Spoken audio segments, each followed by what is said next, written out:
আপনি কি জানেন মাত্র কয়েক মিনিটের এই ভিডিওটার একদম শুরু থেকে শেষ পর্যন্ত আপনি দেখতে পারবেন না। আপনার আমার ব্রেইন আসলেই পচে যাচ্ছে। প্রতিটা রিলস, প্রতিটা নোটিফিকেশন ধীরে ধীরে আমাদের মনোযোগ চুরি করছে।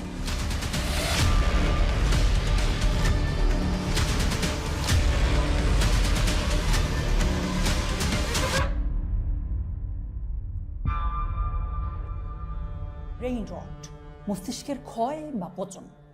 অন্যান্য অনেক জেনজি শব্দের মাঝে আপনারা অনেকেই এই শব্দটারও ব্যবহার করতে শুনে থাকবেন।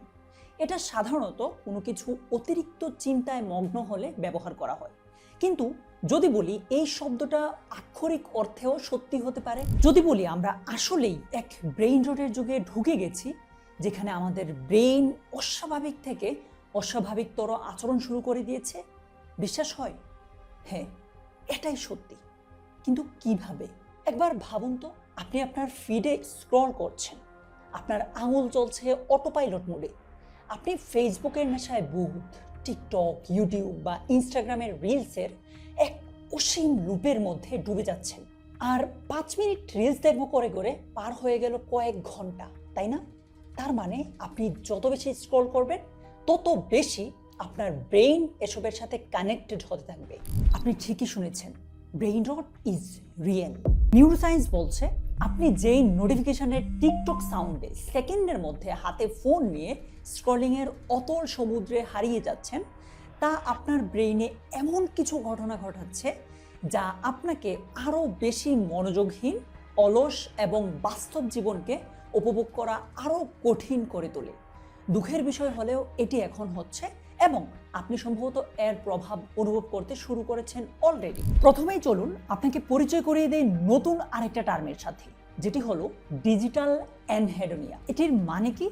এটি এমন একটা স্টেট বা অবস্থা যেখানে আপনার ব্রেইন ডিজিটাল জগতে থেকে থেকে এতটাই অভ্যস্ত হয়ে পড়ে যে বাস্তব জীবন আর তেমন এক্সাইটিংই লাগে না। মানুষ যে এতে এতটাই এডিক্টেড এর প্রমাণ পাওয়া যায় ইউটিউবের শর্ট ভিডিওগুলোর এঙ্গেজমেন্ট ঠিক কতটা বাড়ছে তা দেখলে। পরিসংখ্যান বলছে 2025-এর প্রথম অংশে শর্ট ভিডিওর এঙ্গেজমেন্ট বেড়েছে 118% এবং এর ফলে আমাদের সেলফ কন্ট্রোল সেন্টারগুলো আর ঠিকমতো কাজ করছে না, যার জন্য বাস্তব জীবনে কিছুই করতে ইচ্ছে হয় না আমাদের। স্মার্টফোনের বাইরে যে একটা জগৎ আছে তাতে একদমই এক্সাইটিং মনে হয় না ওই জগৎটাকে। এখন যা বলবো তা জানলে হয়তো আপনি আরেকটু দুশ্চিন্তায় পড়তে পারেন। মারিয়া মাজা এবং তার সহযোগীরা 2023 সালের একটি গবেষণায় দেখেছেন যে যারা ঘন ঘন স্ক্রিনে থাকে তাদের ব্রেইন স্ক্যান করলে দেখা যাচ্ছে যে তাদের এমিগডালা, ভেন্ট্রাল স্ট্রিয়াটাম এবং ডিসিশন মেকিং রিলেটেড ব্রেইনের যে পার্টগুলো আছে সেগুলো অস্বাভাবিক পরিবর্তন ঘটছে। আপনারা এটাও খেয়াল করেছেন যে আপনারা লম্বা সময় ধরে কোথাও মনোযোগ ধরে রাখতে প্রবলেমে পড়েন। এটার কারণে কিন্তু একই, অতিরিক্ত ডিজিটাল সিমিউলেশনে এডিক্টেড আপনার ব্রেইন। যদি আপনি ভেবে থাকেন রিলস বা টিকটক শুধুই বিনোদন, তবে আপনি ভুল ভাবছেন। ইয়ান এবং তার সহযোগীরা 2024 সালের এক গবেষণায় দেখিয়েছেন যে শর্ট ফর্ম ভিডিও আপনার মনোযোগকে ব্যাপক ক্ষতিগ্রস্ত করছে। গবেষণায় পাওয়া গেছে যে যখন আপনি ঘন ঘন এই শর্ট ভিডিওগুলো দেখেন তখন আপনার মস্তিষ্কের কার্যক্ষমতা, বিশেষত মনোযোগ কমে যেতে পারে। তাই যদি আপনি ভাবেন যে আপনি কোনো কাজ মনোযোগ দিয়ে করতে পারছেন না বা কাজ করার আগ্রহ হারাচ্ছেন, এটা আপনার দোষ না। আপনার ব্রেইন এই রিলস দেখে দেখে ট্রেন্ডই হচ্ছে এভাবে। এবং এই অ্যাটেনশন স্প্যান এখন আমাদের এতটাই কমে গেছে যে আপনি মাত্র 8.25 সেকেন্ড কোনো একটা কিছুতে মনোযোগ ধরে রাখতে পারি। চিন্তা করুন কতটা কম। এছাড়াও ফোনে যে নোটিফিকেশন আসে এবং আপনি কোনো কাজ ফেলে যে সেদিকে ডিস্ট্রাক্টেড হয়ে যান, সেখান থেকে আপনার ফোকাস ফিরিয়ে আনতে গড়ে প্রায় 23 মিনিট সময় লাগে। ব্রেনে আরও কি কি ঘটছে জানেন?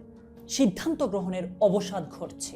আপনি একের পর এক সিদ্ধান্ত নিচ্ছেন, এই পোস্টে ক্লিক করব, ওই স্টোরি দেখব নাকি এই ভিডিও দেখব। এই অতিরিক্ত সিদ্ধান্ত মস্তিষ্ককে ক্লান্ত করে তোলে। রিসার্চ বলছে আপনি দিনে প্রায় 96 বার ফোন চেক করেন নিজে থেকেই। এর মধ্যে জেনজিরা প্রত্যেক ঘন্টায় অন্তত 12 বার ফোনের অ্যাপ চেঞ্জ করে। ছোট ছোট করে কতবার ব্রেনে চাপ পড়ে তা আমরা নিজেরাই টের পাই না। আবার ঠিক কেন দুর্বল লাগছে তাও বুঝে উঠতে পারি না। কিন্তু আসল কারণ এটাই, ডিজিটাল মিডিয়াগুলো শুধুমাত্র আমাদের মস্তিষ্ককে প্রভাবিত করছে না, এটি আমাদের সম্পর্কের ধরনও পরিবর্তন করছে। সোশ্যাল মিডিয়ায় সবাই কেবল সবার ভালো দিকগুলোই কিন্তু দেখায়, ফেইলিওর বা খারাপ দিকগুলো দেখায় না। ফলে আমরা বাস্তবতাকে তেমনভাবেই মনে করি, মানে আমরা মনে করি সবার লাইফ কতটা হ্যাপি, আমার লাইফটা এমন কেন, অন্যেরা কত ভালো আছে ভেবে নিজের অবস্থাকে অবাস্তবভাবে খারাপ করে নিই আমরা।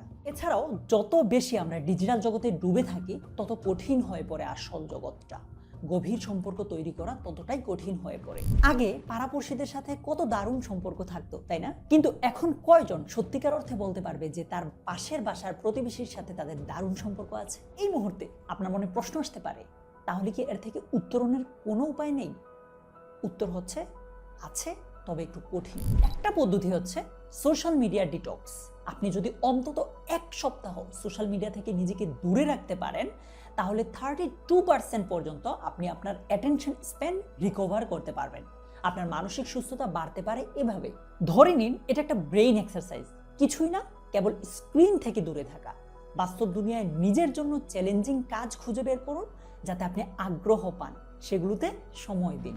তাহলে পরের বার যখন আপনি একটানা মনোযোগহীন স্ক্রলিং করবেন, তখন 1 মুহূর্তের জন্য ভাবুন, এই মুহূর্তে আমার ব্রেইন কি কিছু পাচ্ছে, নাকি শুধুই বার্ন হচ্ছে? তাহলে ব্রেইন রোট কি আক্ষরিক অর্থেই সত্য হয়ে যাচ্ছে? জেনজি, কি বলো তোমরা? কমেন্টে জানিও আমাকে। অলসো এই ভিডিওতে আমি যা যা বলেছি সেগুলোর সাথেও কি আপনি একমত? সত্যিই কি আমাদের মনোযোগ ধরে রাখার যেই ক্যাপাসিটি সেটা দিন দিন কমে আসছে? আমাকে কমেন্টে জানাবেন। ভিডিওটা ভালো লাগলে আপনি আপনার টাইম লাইনে বন্ধুদের সাথে শেয়ার করতে পারেন। আমার বিশ্বাস তাদের সত্যিই উপকার আসবে এই ভিডিওটা। আজকের মতো এ পর্যন্তই, দেখা হবে পরের কোনো একটা ভিডিওতে। ভালো থাকবেন, আল্লাহ হাফিজ, আসসালামু আলাইকুম।